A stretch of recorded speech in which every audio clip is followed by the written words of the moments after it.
Inside Disc Golf. Hello and welcome to Inside Disc Golf, episode 18. I'm Andrew Gum here. Very happy to have with me today the four-time Estonian national champion and the winner of the Disc Golf Pro Tours Open at Tallahassee last season, the Bazooka, Albert Tamm. Hello. How you doing today, buddy? Good. How about you? Great. Very happy to have you on the show. Thank you so much for taking the time to talk with me.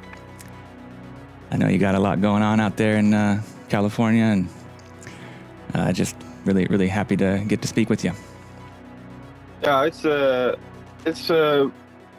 of like a little rainy day, so it works out perfectly for me. Great. Not keeping you away from any fun things to do there in California. Excellent. So yeah, I guess probably most of our viewers know who you are, but just in case they don't, could you just tell us a little bit about your background? Okay, so my name is Albert Tamm. I'm from Estonia. I'm currently still 24, but about to turn 25. I come from a city close to Tartu, and I've been playing disc golf since 2014. That was when I really got into the game. I was playing badminton competitively before playing disc golf, and then a lot of my badminton friends went to play disc golf during their free time, and kind of that's where I found out about disc golf. And eventually 2014 fall, I made it to a disc golf course and kind of really started to like the game. And every free weekend I had from the tournaments, I was on a disc golf course. And 2015 spring, I got into the game more, went to play my first weeklies and started to put really the thought behind how to throw, how to get better. And yeah, I think 2016 was the year when I fully committed to disc golf. And yeah, from there it kind of went, smoothly progressed from touring in playing Estonian events, jumping across the Gulf to play events in Finland. From there, smooth transition to touring in Europe, playing some of the Euro Tour events. In 2019, I made my first trip to US with Håkon Peset, Linus Carlsen, and Anders from Norway. Linus from Sweden, though. And after that, I had a couple trips with Silver and Kristin, and from last year, it was my full year on tour to do the complete swing of Disc Golf Pro Tour. Yeah, great. That's really nice. You're I guess one of the probably, I guess other than Simon Lizotte, the European that has maybe most deeply embedded into the U.S. tour at this point. So where does that ambition come from to put yourself out there and chase your dreams down like that? I don't know. It kind of makes sense to me. I feel the level is here, the courses are here, and if I want to get better, that's something that I learned from badminton days too. That if you play and train and compete with better players, they are your kind of leverage also to get better, and they push you to get better. So I think that's my approach to this, and I feel it's the right choice. Yeah, absolutely. Makes a lot of sense, and you're doing a great job there. What can you tell us about the process of getting or being able to? I guess you have a 5-year visa now. Is that right? Yeah. Yeah, and can you what can you share with us about how the journey went in order to get yourself able to stay that way? So I kind of all my process. My process was pretty smooth because I had a lot of know-how from Thomas Gilbert from Canada. So he helped me out with all the kind of the contacts, some of the paperwork, and then he helped me a lot on this process and made it probably really easy. And let me think how to say. And it's a little costly, I would say, but at the same time, it's not as hard, I think. there's a like how to say. I feel like a lot of people have the know-how now, and that makes the process quite simple. And also, so I used like a law firm, yeah, like immigration law firm. So they kind of already know what to do and how to do it. So I just decided to opt for their services and yeah, trust the specialists on this. But like in the end, it comes down to do you have a plan or no? I would say. Right. Yeah, that's very smart to seek professional help. It's quite high stakes. You know, if you make even a little mistake, it could cost you a lot, and it could end up being even more work and more of a financial burden. So it's good to just do it right the first time. And, Yeah. And it's really great that you're kind of paving the way and showing like how it can be done. You know, an inspiration for a lot of these younger Europeans or just any Europeans that have that kind of ambition. So they can look up to you, and it's really nice to have somebody out there blazing the trail. Yeah, and like if anybody's like interested in like how to say pursuing this, like you can always reach out and like how to say we Europeans players need to stick together and like help each other out too, you know, because like yeah, I would say like this. That's great. Yeah, you're a great role model, and it's really kind of you to offer that help, and nice to see that you understand the importance of the community and helping each other out and sharing the journey. For people who don't know about the nickname you have, I think you're one of the sport's best showmen, and you got the nickname Bazooka for your really stylish celebration after making big highlight shots. Where did you come up with that idea, or tell us a little bit about how that all played out? So the Bazooka originates from 2019 European Open. You can see it from the coverage when you go, 2019 final round, hole 9, front 9. You'll see what we're talking about here. But like,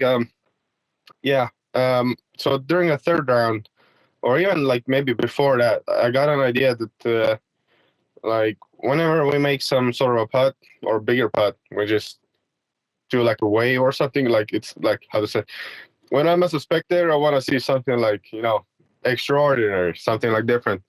And I was thinking about it the other day, and then I was like, okay, let's change that. Let's do something different. And so round 3, the same hole as in the final round, so hole 9. I was playing with German. We were on the chase card, and there was like a lot of people like already watching. So I thought like, okay, I had like probably like a 15-meter putt, and I was like, let's do something different. And I was like brainstorming quickly. What can I come up on the spot? And then the Bazooka kind of popped out in my head, and I was like, okay, if I make the putt, I'm gonna do a Bazooka. And then made it and did it, and I saw that the people kind of liked it. So I was like, okay. And so fast forward to the final round, same situation, pretty much the same putt and everything. So I was like, and then I felt that like, okay, this is it. And from there, kind of the name stick with me, and a little bit of fun to ordinary stuff. Yeah, it's great. I actually remember that. It was a really unique moment and a really entertaining for the audience, and a lot of fun. Very, very cool moment. And nice that it stuck and that you're proud of it. And it's quite cool, I think, to have that memory and that nickname. Yeah, there has been like some other celebrations too. Yeah, I think you can go watch Delaware in 2019 maybe, and Other Goose Open 2020 maybe, or 21. I don't remember, either one of those. With the archer. Yeah, and then the grenade as well. Yeah, you did the grenade too, right? That was amazing. Yeah, USDC 2019, and I think Other Goose Open 2020 is the latest one. Cool. It's great that you're having fun and providing all that entertainment for the live audience and also for the media viewers and everything. Yeah. So you last season you toured the full tour in the U.S. What any thoughts or anything you'd like to share about that experience, or any great memories that you have from that? Oh, there's a lot of adventures for sure.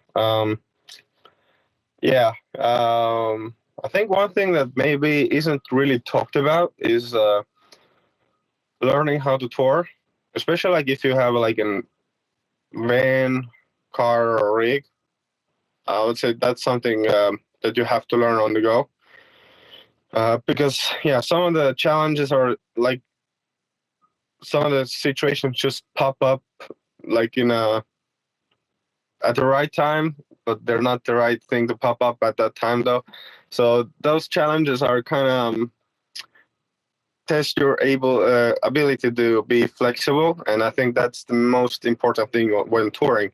You have to be really flexible. Consider that well, sometimes things just don't go according to your plan, and just enjoy the ride, enjoy the waves, and try to surf them as good as you can.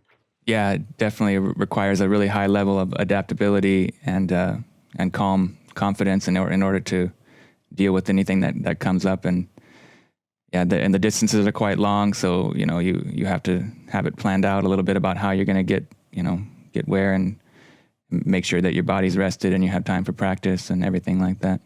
Yeah, and also like having good connections helps you a ton. Like I'm for like this year, I'm way more relaxed because so last year was kind of like first year. Pretty much didn't know half of the places. Didn't know any local people that could help me out, like whether like I could stay or park in their like driveway or something like this. So this year I already know somebody in the area that like maybe can link me up with somebody in the area that can help me out. So or like I would say half of the time we can park at the course or yeah stay there. But let's say on the West Coast, the rules about parking, especially with an RV or van, are way more strict, and you need to have like some sort of connections in order to like kind of survive on the coast. Yeah, you need someone's private property usually to camp overnight or something like that. Yeah, It can be quite difficult for yeah. sure. But so you've made a lot of friends on the tour. You've earned everybody's respect, and as far as other American players and touring people. And what can you say about the Americans' understanding of and viewpoints on the situation, or on the European disc golf scene? What do the other players like think about what's going on over here? Yeah, I haven't really talked with them about this really. Okay, I Yeah, understand you. I don't really know how to answer this. Okay, sorry. Yeah, I just didn't know That's if okay. there was had been any conversations, if people were curious about or interested about how things go in Europe. With the Well, one thing for sure is that they're really excited to when the players come over here. So that's something definitely that I would encourage people. Like if you have the chance and possibilities, make the trip over here. You see, like it's a good culture shock for you too. Like to see the way the courses are already. Like especially on the pro tour, some of the holes are like long. Mm, But yeah, people here are really accepting and helpful. So especially like if you're making a trip over here, like so even if you don't have like everything planned out, just make it over here. Like you can talk to any pro pretty much. They will for sure can help you figure out some solutions. Like you don't have a place to stay, let the like write them in advance, and maybe they can help you up with to link with people, and you can figure it out kind of. okay, so you felt really welcome, and you've noticed that the American players are really happy to have the Europeans come over and join into the higher level competitions there. Yeah, I've been like I've been I have gotten like quite a lot of help with Ricky, and like so I've stayed with him. Like I stayed I camped outside his place for the off season pretty much, and whenever I'm on tour and like if they have room for me to park the rig, I always they let me know, and whenever I can, I always try to, how to say, use that opportunity. So yeah, everybody are open and trying to, I don't know, help each other out. That's great to hear. Yeah. So, are there any places in the States that you would say are your favorite places, or places that you really enjoy being more than others? Or I really like Vermont as a state as a whole, and I really like the courses there. One thing why it is like that is because the nature there is really beautiful. It's I'm not gonna, how to say, give you a guarantee, but that's probably the closest thing I felt to Norway. I've never been to Norway, so I'm going there this year. So I'll get the first Norway experience. But like right now, this is my small Norway. So there's those smaller mountain rivers and stuff, and like I really like to swim in those really beautiful nature places. And then yeah, and I like to just go out in the nature and explore it. I really like Florida and California. So yeah, I would say probably these are my favorite states. And for the off season, like Arizona is really nice. Like people weren't joking that it's always sunny and it's not raining there. yeah, it's great, warm and dry, perfect place to spend those colder winter months for the northern places, right? Yeah. Yeah. So Vermont, you mentioned that's a place you enjoy, and that's where the World Championships is being held this year. How do you like your chances there? Well, it's a long way there, and I guess as we get closer, I'll probably know a lot more. But I really like the place and the general feel of the place. So yeah, I'm pretty excited for it. Great. And then Florida, you obviously play well there. You won in Tallahassee. What did that feel like to get that first really big win on the Disc Golf Pro Tour? That was awesome. Yeah, came a little unexpected, but still, I kind of felt already whenever I went into that week, I felt a really good vibe clicking with the course. The overall presence of Florida was already kind of vibing it. So I kind of felt a little something already before the week.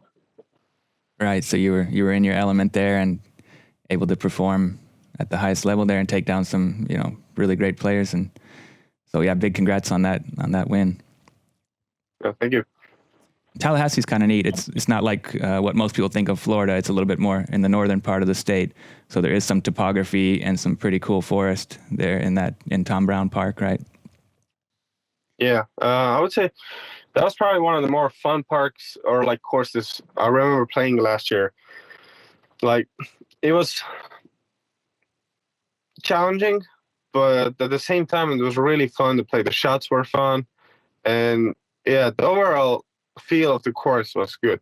So I really like that place, and I was kind of bummed out that we're not heading to Florida this year, but I hope there will be some tour event next year.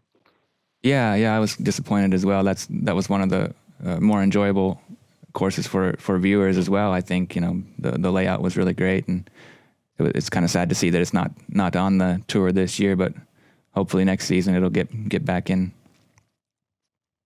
Yeah. Yeah, and then California, of course. Everybody loves Cali. Great place to be. Yeah, California, I'm excited to go. I hope to, if the weather and the waves are kind of okay, I hope to try surfing this week. So, it's, I really like to go to, so I'm at the ocean side. Like I know there's like a lot of courses here, like La Mirada and stuff. I played it once, but I really like the Goat Hill place. It's physically really rough to walk, but it's at the same time really beautiful. It's on a golf course, and then the slopes and just the manicure you get from a golf course. It's just beautiful. Yeah, it looked really great on the coverage. Make sure you check that out on Central Coast Disc Golf. That's out now. And and you played really well. You were on the first round and the final round coverage. Yeah. finished 5th place, right? Yeah. Yeah, great. And you had a really cool ace there that second round. Like, Yeah, that was I kind of felt also something with that whole happening. Like, I was so close during the practice, and I was like I have to say, our gut feel was telling me like I might ace it this week. that's amazing. So cool. And that's a pretty long range one, like about 115, 120 meters or so, right? Yeah, it was 380 feet, I guess. Like it's close to 120. Yeah. Yeah. Awesome, man. Congrats on that. And well played Thank there. you. Yeah. So what's up next? You got a couple weeks off and then over to Vegas, or? I have a free week this week, and then I will be heading to Vegas after this. Yeah, so I'll be kind of like taking a little rest, getting ready to bomb those shots in Vegas. Yeah, speaking of bombing shots, you're one of the furthest throwers in the game. I think even both backhand and forehand, if I'm right about that, I believe. Yeah, maybe. Maybe combined distance, perhaps, the top player if you consider distance on both, with both shots. Maybe you and like AB or something. Yeah, there's quite a lot of guys that throw probably further forehand than me, and then there's especially one guy, Ryan Sheldon.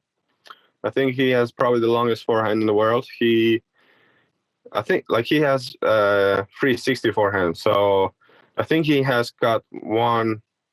Like, he has had multiple shots over 200 meters with a forehand. That's bonkers, man.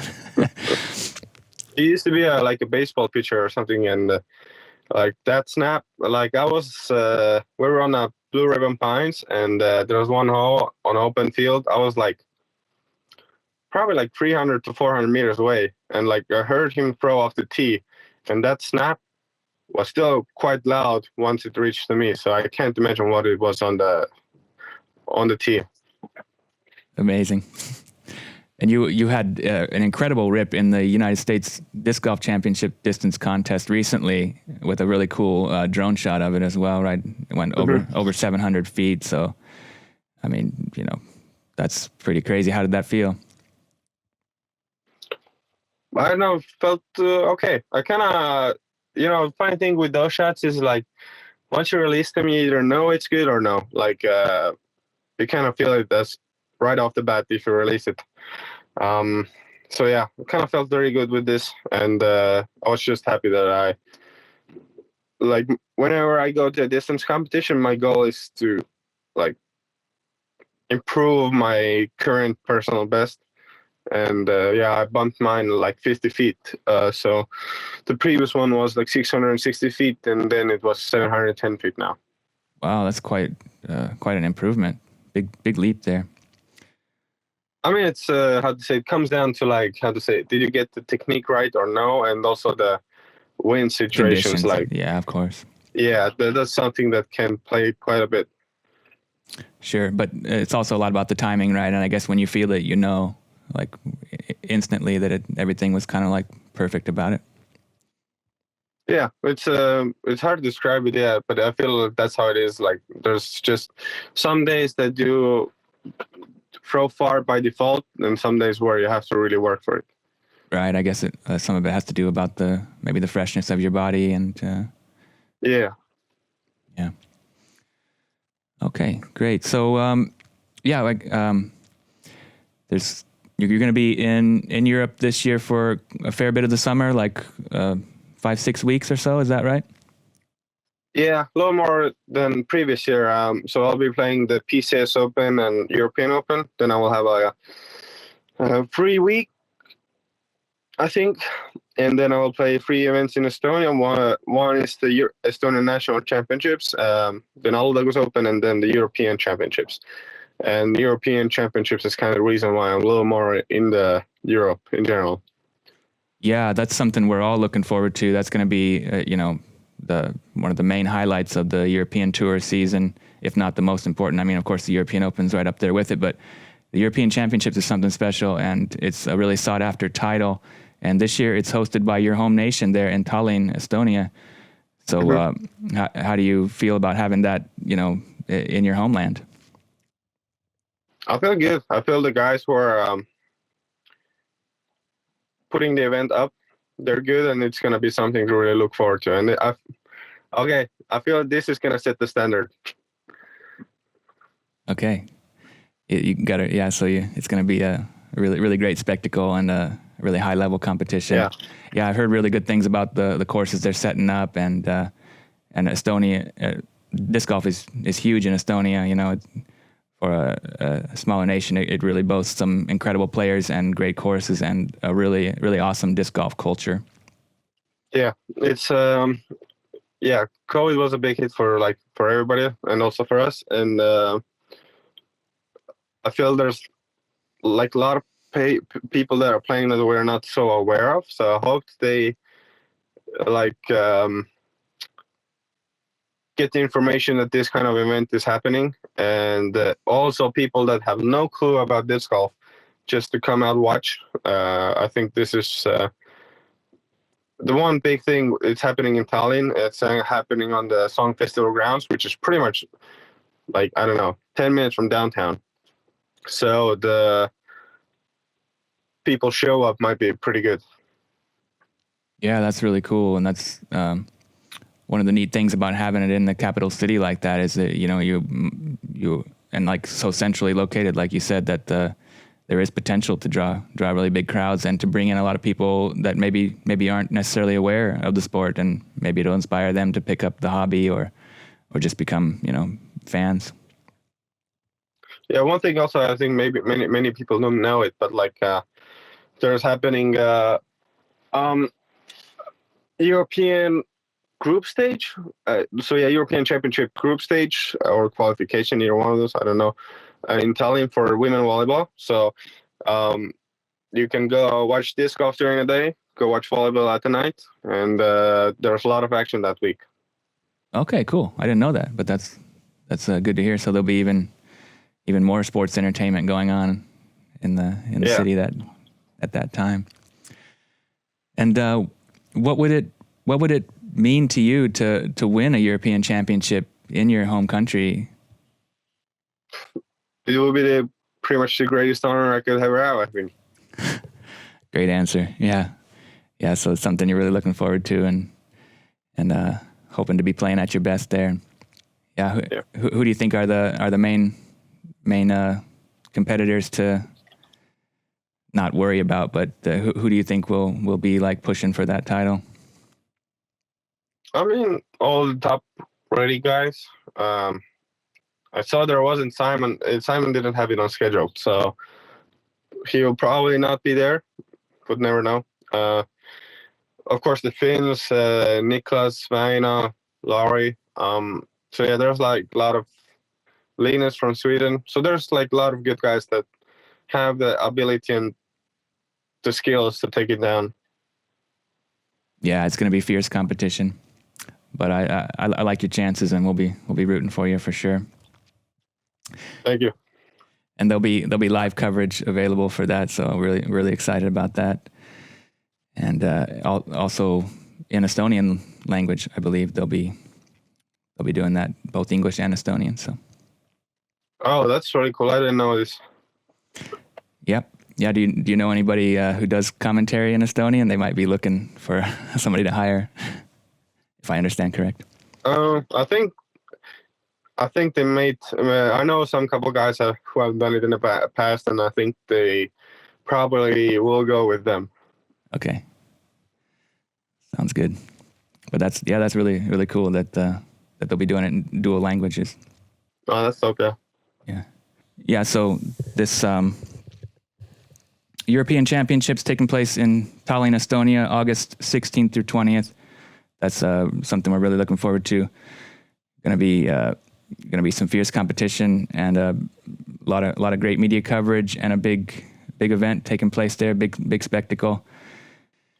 Yeah. So also taking place in the summer, and you'll be attending the European Open. You performed really well there in the past, and I guess what are your thoughts about the European Open in general? I mean, it's a great event. I think um, the way that event is run, I think, is really professional, and I really like it. We have our separate warm-up field, like different entrance to the tee, and all like that.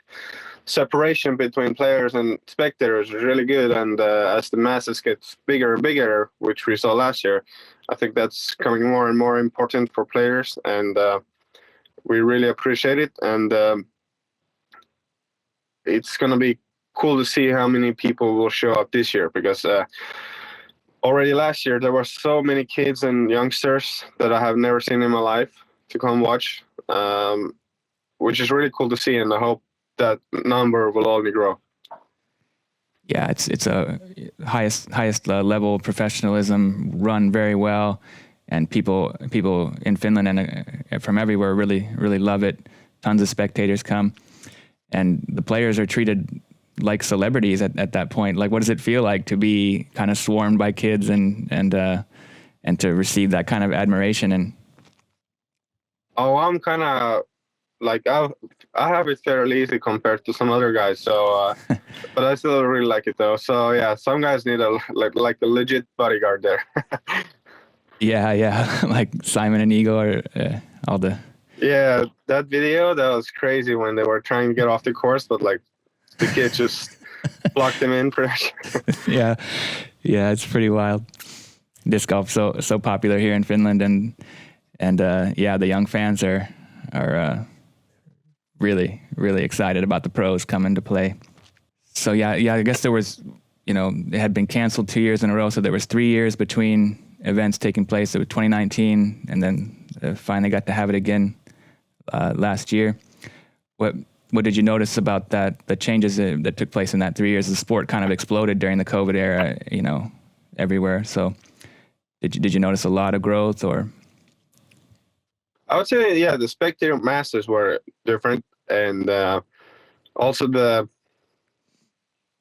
as I mentioned, like there was a lot of more young people there.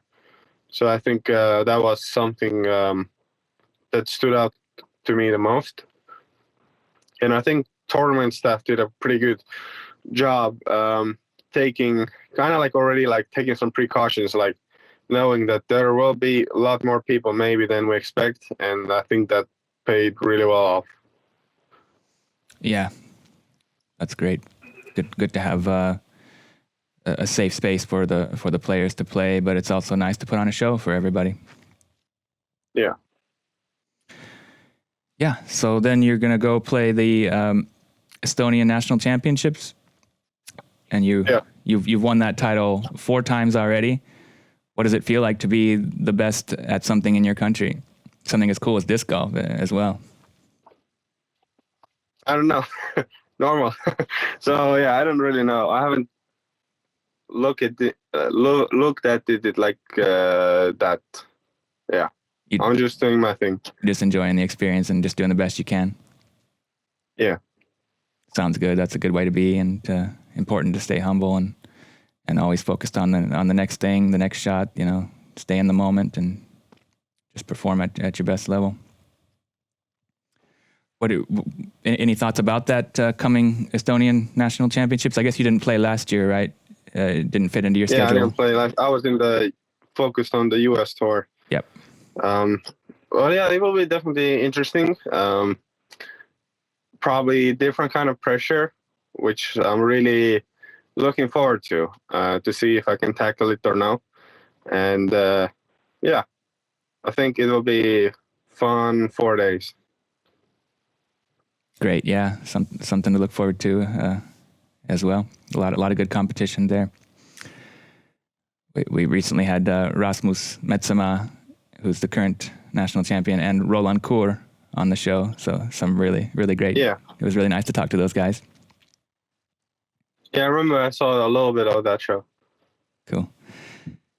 Yeah, so it's going to be a battle for the national title there, and another highlight of the European season. And then after that, you're heading to Eastern Estonia for the Other Goose. Is that how you say it? Yeah. I can't pronounce that. Other Goose. Yeah, okay.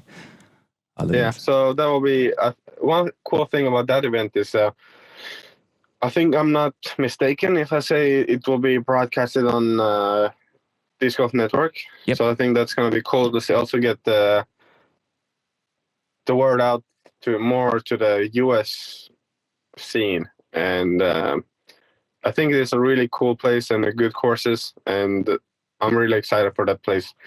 I have a really good relationship with that course and place in general too. Okay, cool. Yeah, I played that event last year. That was a ton of fun. One of the, I guess, two amazing courses there, with the wooded one, and then the Maitegese, a little bit more open, but really well designed. That's going to be a lot of fun to watch, and I think the American audience is gonna love the views from there. Yeah, for sure. It's I'm excited what the TD like. He likes to push people, and I'm hoping he doesn't hold back. Do you think you're going to tweak it to make it really, really high level of difficulty? I don't know, but I hope. Sounds good. Another thing to look forward to. So then after that, is that when you head on back to the States for the? No, then it's the European Championships, and then after this, yeah. I will fly straight to. I think Monday or Tuesday, I will fly straight to US to start kind of get ready for the World Championships. Right. So there's going to be it's going to be pretty jam packed there, summer and end of summer, especially with a lot of big events. Yeah, that's our lifestyle, kind of. That's how it goes. Yeah. What do you do to stay fresh at that point of the season where there's kind of like so many big competitions in a row? Is there any kind of way that you can kind of decompress or just find some comfort? So I have, from last year, I kind of learned how to take breaks a little bit more. So kind of like considering this year, I have put more thought into like where my breaks are and how many events are in a row and kind of like stuff like this. So I've been trying to keep that in mind, and also in general, it's gonna be more.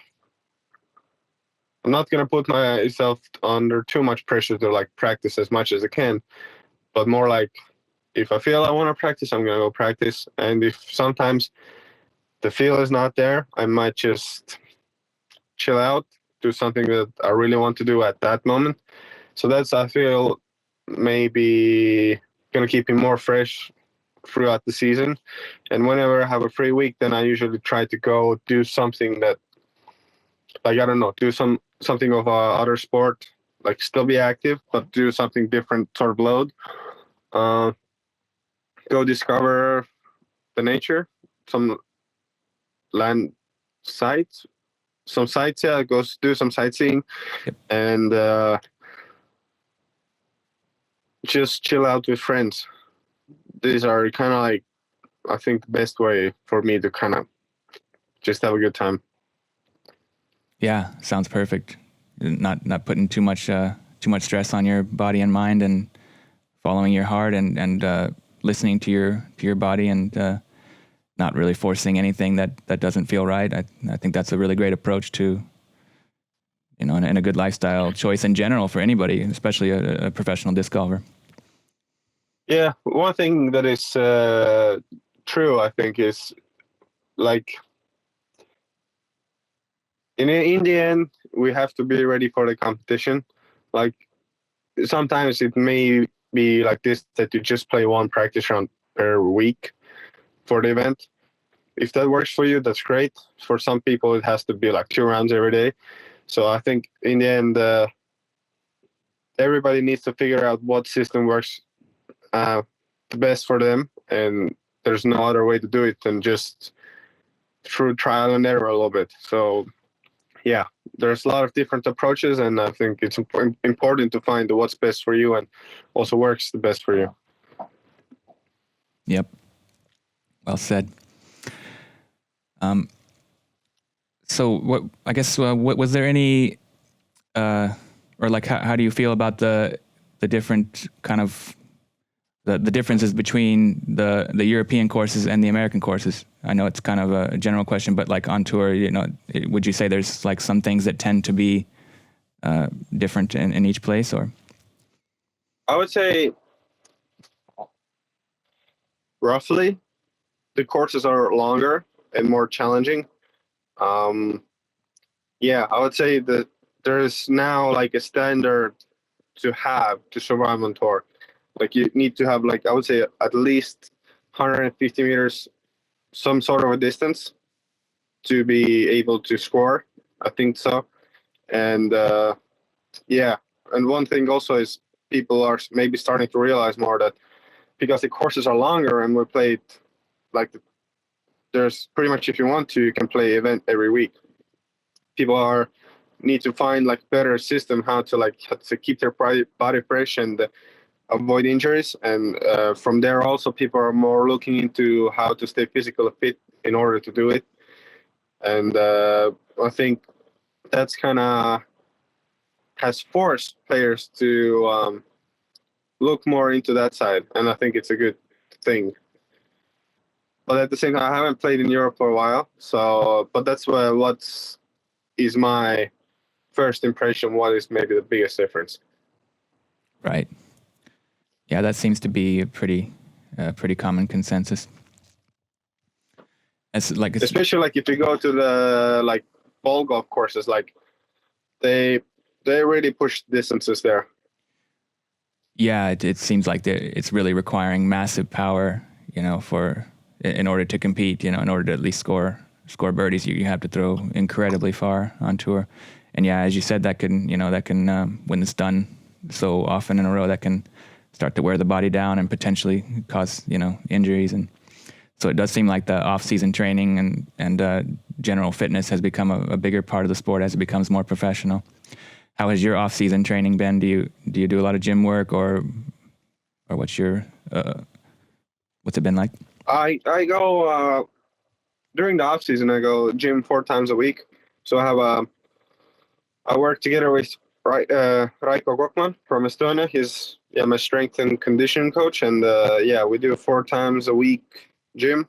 3 of them are like focused improving the strength, explosiveness, and power ability, and the 4th one is kind of like a high intensity training, so more focused on the cardio side. Right. Yeah, and you're currently sponsored by Latitude 64. Yeah. How's that relationship? Good. Yeah, can't complain. They do everything to help you on tour, and you represent them with pride really well. Yeah, I feel we have a good relationship. Like I think, yeah, I have to say, I feel that our mutual relationship, like our efforts are mutually beneficial or good for everybody. Yeah, the communication is good, and I think that's the key to any good relationship. Right, you can trust each other, and you can openly communicate and discuss. Yeah, it. whenever I have a problem, I'll let you know, or if there's something on my mind, then I just text them, or get in contact with them, and like just the other way around too. Yep. And what for our viewers out there that are looking to help support you, like what are your signature discs, and what kind of disc can you recommend in general from Latitude for? I mean, all the discs are great, and especially like Trilogy. The big plus of Trilogy is the lineup is pretty big, so you can definitely find something that works for you. I can't tell. So I switched to my Team Series disc for this year, so I can't really tell what it is yet, but I think it will be something that many people will be able to benefit from, including me. So, buying there's the easiest way to support me is by getting like either my Team Series disc or my hats from Latitude Factory Store or any sort of merchandise. So yeah, I really appreciate it, and thank you to all of you who have supported me, and it really helps a lot on tour. Great, yeah. So you get a lot of a nice portion of all the sales for your Team Series stuff, and those Ballista Pros, pretty big bomber discs from the past, and I think people really like those, yeah. And that's going to be something new, so that's something really, really exciting to look forward to for the fans. Yeah, I think it's a pretty neat artwork, and also the disc itself is. I'm really happy the way it turned out. Sounds good. Is there anything else that you'd like to share with our audience, or anybody you'd like to thank or anything? Yeah, maybe if you guys are interested in following in my journey or staying more in touch with what I do and how I do it, then the best way to follow me is through Instagram, Albert Tamm, or through Facebook. So those are the two most active channels, and yeah. Thank you for Latitude and Thank you for Latitude for helping me do the thing here what I can, and also Blacking Discs. Yeah, sounds good. I guess we're kind of running out of time here, but I've really enjoyed having you on as a guest, and I really am really grateful for you taking the time to talk with us here on Inside Disc Golf.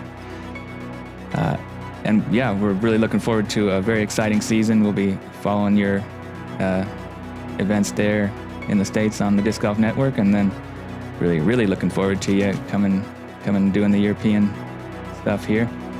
Yeah, thanks for having me on the show, and it was a lot of fun chatting with you. Great. Thanks so much, and yeah, that's going to do it for this episode of Inside Disc Golf. We'll see you next time. Inside Disc Golf, the European Disc Golf podcast. Everything about European disc golf in one podcast.